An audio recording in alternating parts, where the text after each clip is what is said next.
A big thanks to Squarespace for sponsoring this week's video. In this week's video, what I'm going to do is share some top tips for entering and winning landscape photography competitions.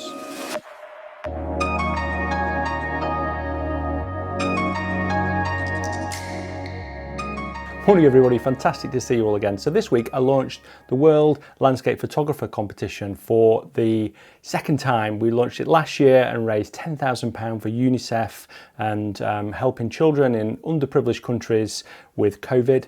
And this year we're going to be raising money for environmental charities. So the first thing to say is the entry money you make is not only entering a competition but also helping a charity. So I thought it'd be good to look at some of last year's commended images and try and share some top tips on that you can use in entering competitions, not just this one, but any photo competition that you might want to enter. So I feel that there are two parts to any judging process. There is the first part, which is getting thousands of entries down to a few entries, maybe 50 to 100 entries. And then the second part, when you take those 50 to 100 entries and then reduce them even further to potentially a winner or some top prizes. And there's two different things an image needs for both sets of those, I think. I think for the first section, it needs impact. I'm going to be talking about that later. So it's got to sort of stand out from the crowd, I suppose. And for the second section, it needs some longevity and it needs to have something that's maybe a little bit more creative, has a more emotional connection with the judge or the viewer. So they're two sort of separate things that you've got to think about when you're trying to win a competition, I feel. What I want to do is try and explain what we look for as judges to give you the best chance of doing well in both those sections, really.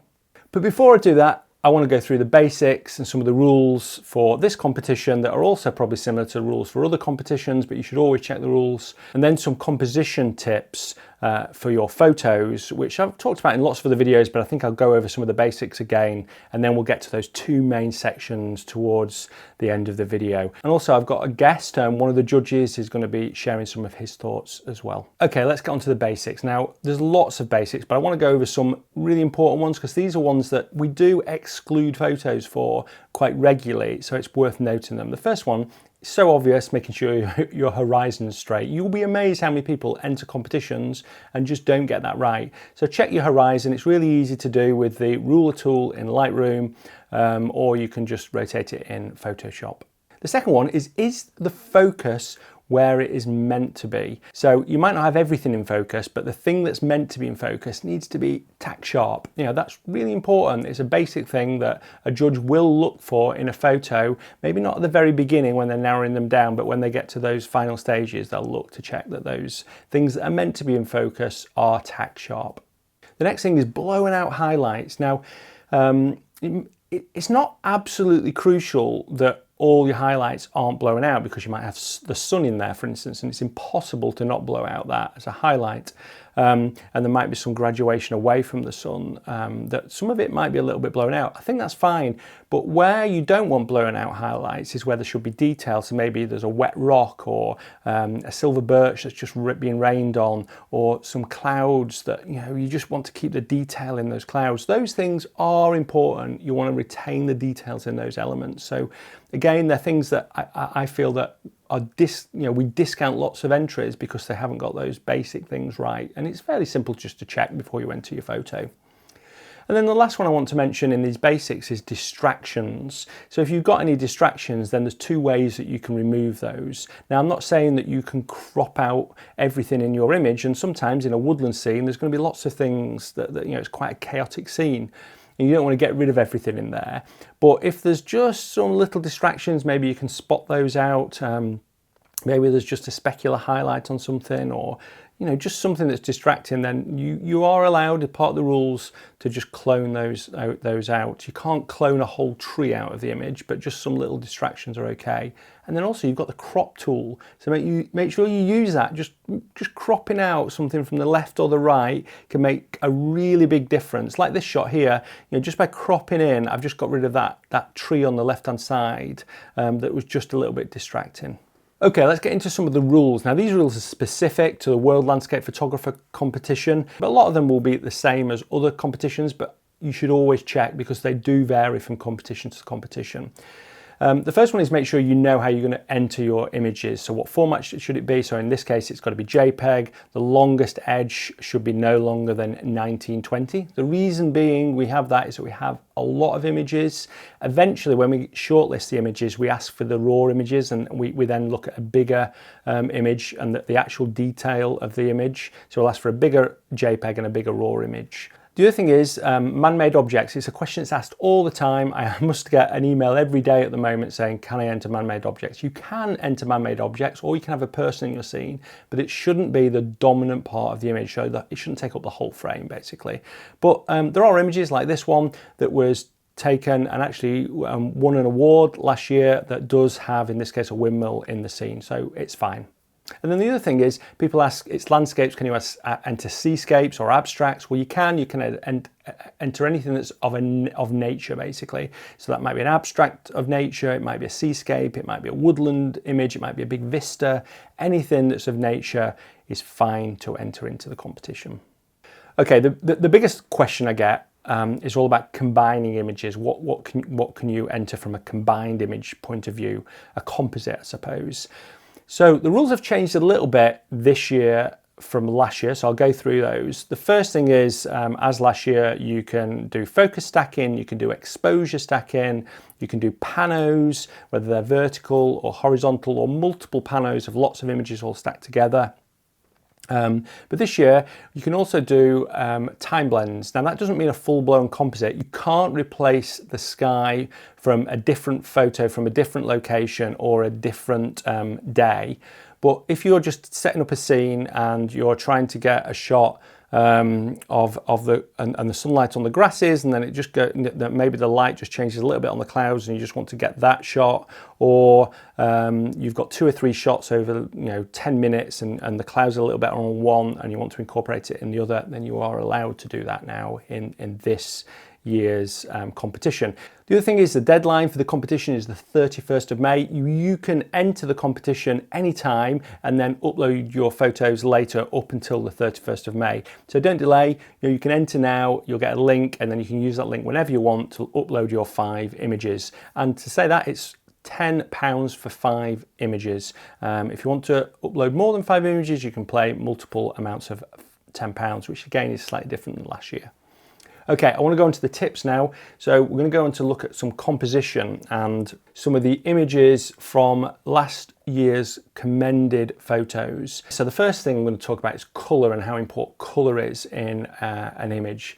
So this is a good example. So we've got these amazing complementary colours, really, the blue in the sky, the yellow down here. It looks fantastic. This is a man-made object as well, so as you can see, but I think it's just good because it's so simple and it's got used two colours, obviously green as well a little bit, but predominantly 2 colours in the image, and I think that makes it look really powerful.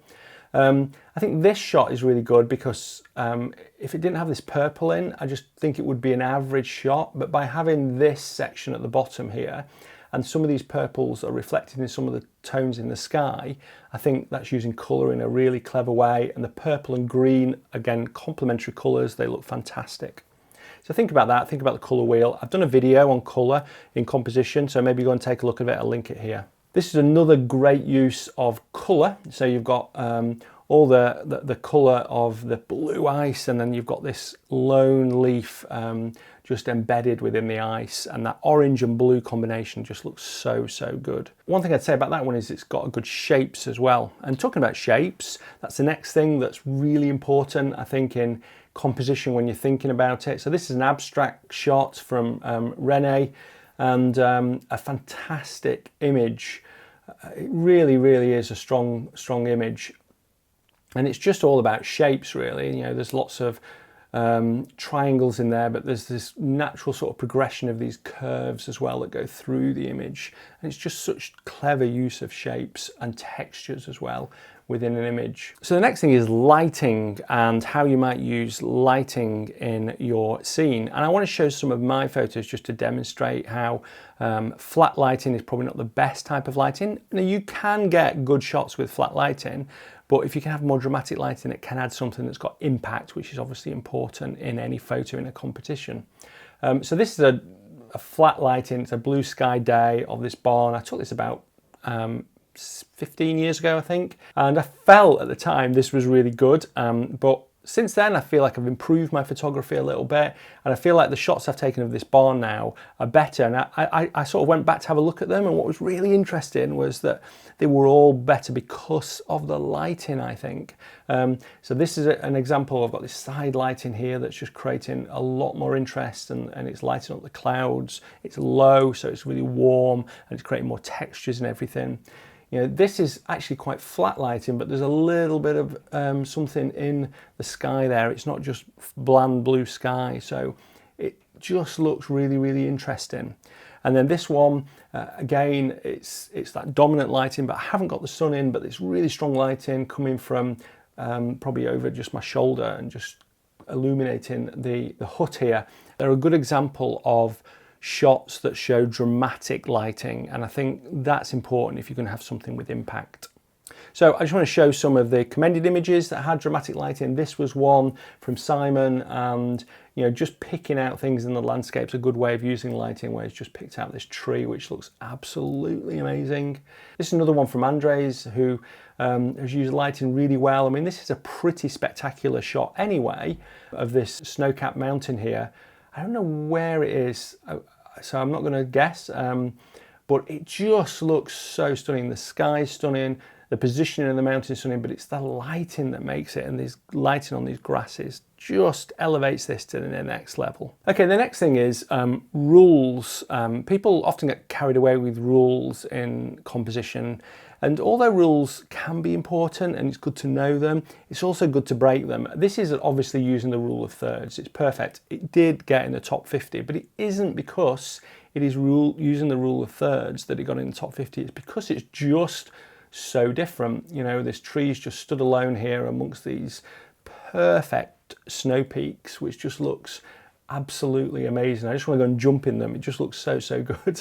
If it had been in the middle, it would have still been a very strong image. You don't have to use those rules. You know, this is a good example from Lubus. We often talk as landscape photographers, and I do on YouTube, about making sure all your branches aren't, you know, touching. Well, this one, all the branches are touching, but it doesn't ruin the image. The image has still got a huge amount of impact, and that's what's important, impact. And again, uses colour very well. So don't worry about that. Don't worry about breaking rules. Okay, I want to go into the special parts now. And those two special parts are the things that make the judges go wow or stand out from the crowd, and also then the things that elevate that image from maybe the top 50 to the top 6 or the winning image, which are obviously so important in a competition. Okay, so the first part is impact. When as a judges we're going through hundreds and hundreds of images, an image that has got a bit of impact does stand out, or is a little bit different. And I just wanted to sort of show some of those, and I'll give you some examples of how you can check your image maybe has impact. So the first one was this one by Todd. So this was, again, one of the prize winners last year in the top 6, and it was stunning. It just stood out because when I first saw it, I actually thought it was a puddle. So as we're going through the images, you know, we'll maybe pass through them multiple times, but this one just jumped out at me straight away in the first pass. And it's just so stunning, of this waterfall here with the colours. And I think it's just how these colours just look so spectacular, the way that they're just curving round and just catching the mist as it comes off the actual waterfall here. That's so special. So it has impact, this image. Again, this shot here has impact. It isn't just an amazing shot of a mountain with brilliant light, but it's got that rainbow as well. It's got that extra, the cherry on top, basically, effect. And that rainbow is just so perfectly placed, you know, just adds to the composition so well. It almost feels like it's going round from this part of the lake here. And it looks so, so good. So I just want to say something about how you can check your images to see if they have impact. So one of the things that I do is I get all my images up like this, and these might be the images that I've got as my short list of maybe 100 images that I might enter into a competition. And just by scrolling through, you can maybe see the ones that may jump out. So I might be scrolling through them like this, and as I go up here, so instantly you see, so for something like this, has some impact. So I might look at it and think, okay, is that going to work as a competition image? Or maybe put your ones that you've chosen in amongst some other images and show them somebody else and say, which of these do you like, just as they're scrolling through. It's a good technique to just see if that image has a little bit of impact. Now, I'm not saying that that's all you need to do. There's so many different elements. It's definitely something to check. Okay, let's go on to the second thing. So once you've got down into maybe that top 200, 300 images, the judges will be spending a lot more time on those images and critiquing them a little bit more. And that's the point where creativity comes into it and how important creativity is. Now, we've got an amazing set of judges this year. We did last year as well. I'm just so privileged to be able to have these judges on board. Yeah, they're all brilliant at what they do. And, you know, a lot of it is all to do with creativity and how creative they are as artists. So what they will be looking for, and I will be looking for, is creativity, is something maybe a little bit different, something a little bit unique. I thought it'd be good to just get one of their thoughts on creativity. So Michael's going to explain it a little bit more. Hey, Nigel. So yeah, when it comes to landscape photography competitions, I mean, really the biggest thing, the most important thing that I'm looking for as a judge is creativity. More so than settings and the technicals, the location, even the special event. It's more just how that artist expressed their own unique creativity. You know, how did they tell a story through their photograph? And maybe a story that I haven't seen before. Because, you know, we see beautiful images from beautiful places with beautiful light, and it's composed nicely and it's processed beautifully as well. But if it's something that I've seen a few times before, maybe it's just a slightly different version of something I've seen before, I'm going to be much less likely to pick it than somebody who truly showed me something interesting and kind of told a story about themselves through the photograph, if that makes sense.